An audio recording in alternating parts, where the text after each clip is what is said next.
On centers, I mean, you need. I'm taking it. You want to get Devers really developed really fast. Well, we got obviously I'm not worried about next year. I'm worried about this year. Right. And we've got Cody Collins, we got Nate Devers, we got Mike Selby. Obviously, we got Chris Jaspers, and we haven't done it because we don't have the bodies here yet to do it. When we integrate the teams again, we'll be able to do it. Jordan Dowry. So we'll have 5 guys that can snap the ball. Of those 5 guys that can snap the ball, there's only one that's going to be graduating, and that's Chris Jaspers. And honestly, I don't care about next year. I'm not worried about next year. I'm worried about this year. I think sometimes as coaches, as fans, as the media, you're always worried about the next season, the next recruiting class. Well, who cares about that? Take care of what's ahead of us right now. So right now, heading into game number 1, heading into week number, not even at the end of the first week, we got 5 centers. So they'll be fine. We'll get them ramped up. And right now, if I had to say today, if something happened to Jaspers, you move Selby over there right now and let's go. And if hopefully by the end of camp, Collins develops, Devers develops, and we wouldn't have to do that. So we're fine. We're fine there. Well, you got to dress 3 centers, don't you? Yes. You got to dress 3 centers. You don't have to dress 3 true centers. Right. You could dress 2 centers, and then obviously you have the flexibility of Selby being able to do it. So we travel 10 offensive linemen. So within those 10, obviously, you want to make sure at least you have 3 that can do it. And obviously, knock on wood, never had to get to that point, but we will travel 3, yes, sir. Jaspers led your team in snaps, did he not, last year? Well, Jaspers he had 1,090-something snaps, and heading into this season, he's got more snaps than any offensive lineman in college football. I believe it's 3,032, followed by a boy from Duke. So I guess it was someone, Duke's sports information department, that did that research and asked our SID to look into it, and they went through all the guys throughout the country, and Jaspers also has, for an offensive lineman, him and a boy from North Texas named Cyril Lemon.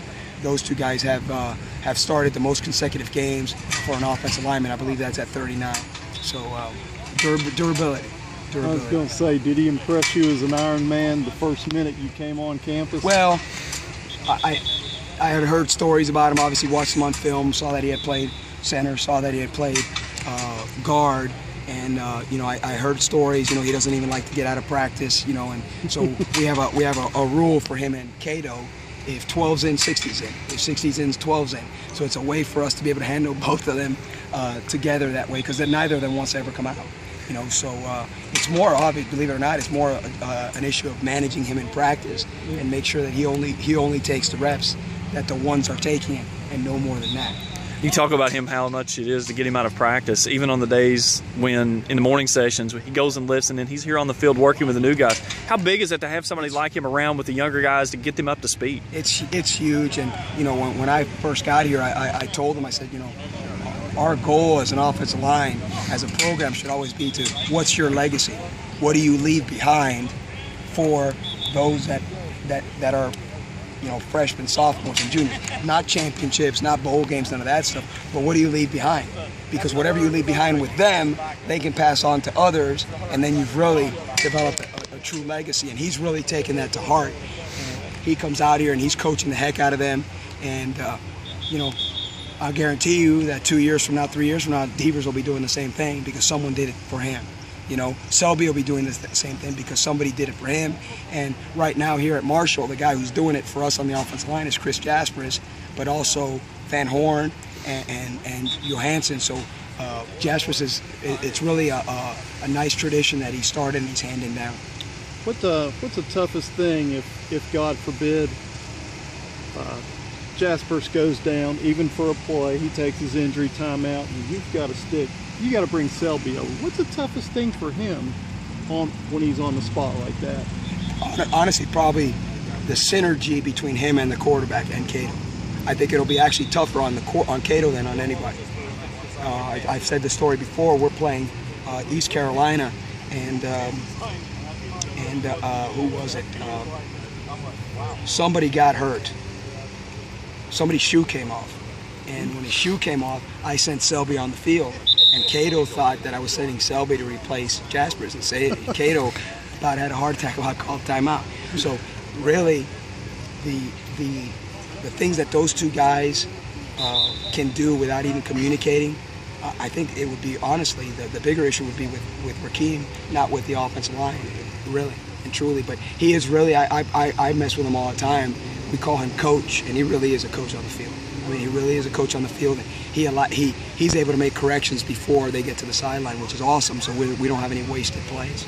We saw some tough shotgun snaps from Devers today. Was he more under center when he played at Carolina Forest? Or no, you know, he's actually been great. Devers played at Massillon up in Ohio, and so he's done a great job. And I think what happened is all of a sudden you put the pads on, you know, and all of a sudden they kind of forget about the fundamentals and the basics. So, but he's been great. Yeah. So, you know, he had 2 or 3 bad ones today, and he'll fix that. But he's a natural center. He's not somebody that we've converted there. He's a natural center. They converted him in high school, and so I'm not worried about that. I think it just as he gets more comfortable having the pads on and stuff like that. He's got like a shoulder harness underneath the pad, so he's trying to get comfortable with that, and so he'll be fine.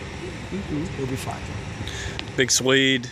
Yeah. Tell me a little bit about him, how much he is to this program, and what he really brings of on that offensive line, especially on that bookend with Van Horn. You know, the toughness, pride, tremendous inspiration for the younger guys in this program. A kid who, when I first got here, you know, really the question was, can he play? Is he a player? You know, they kind of didn't know, and you know, he kind of transformed himself both on the field and off the field. And so I think he brings a toughness, a pride, a work ethic, and he's a tremendous player. And you know, with all that stuff, you know, everybody talks about how tough he is, how good a kid he is, how much pride he's got, but he's also a hell of an athlete. I mean, he really is. And a lot of times that gets lost in the translation. You know, when the first thing you say about a kid are the intangibles, but he's got all the tangibles as well. You got a big Swede, you have a big cheese. Is there some nickname coming up with this year's offensive line? No. We got a pretty big freshman, Austin Whipke, you know, who's weighing a little bit, but we haven't given him a nickname yet. But no, it's just a bunch of great kids, bunch of tough kids, bunch of guys that do the right thing, and tremendously prideful group. So I'm fired up to come out here every day and work with them. Coach, appreciate the time. Thank you. Appreciate you.